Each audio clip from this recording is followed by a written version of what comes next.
Corrupted file. In most cases, a corrupt file is one that doesn't behave as expected or is unusable.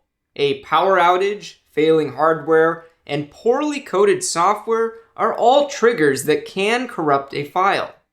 There might be steps you can take to prevent files from becoming corrupt, but the most important step you can take is to create a backup. If a file becomes corrupted, use the backup to restore the file. As a video editor, it is important to understand how and when files are backed up. Is the backup local, in the cloud, or both? Is that backup made once a week or once every hour? Hopefully you don't need them, but you should know the steps to restore a file from the backup. In this example, an iPhone is being used to capture a scene. The iPhone is converting light and turning it into a digital file that we like to call a clip. The iPhone is connected to a Mac where Final Cut is used to import the clip into an event. That clip is edited into a project.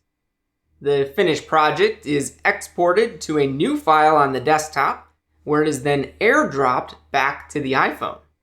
Finally, we use the Instagram app to share it to the world. That's an overview of the trip this single clip took. Your project may have hundreds or thousands of clips. That's a lot of data moving around and many opportunities for a file to become corrupted. Looking back at the iPhone, we can see the video has an issue. I suspect the file became corrupted. To start investigating where the corruption happened, follow the path back to where the file was created. Open the Photos app, play back the video.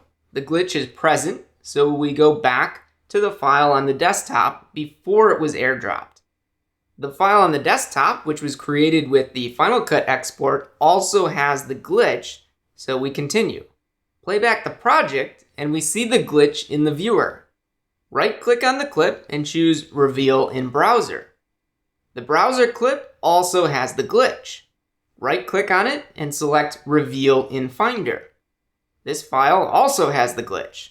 Return to the iPhone where the video was originally recorded.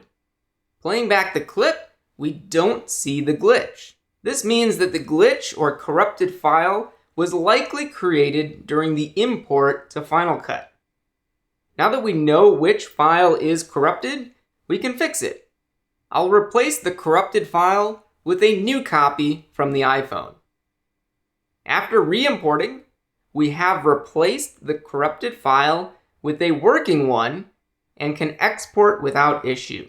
If one of your files becomes corrupted, do you have a backup to restore from? Let me know how you back up down in the comments.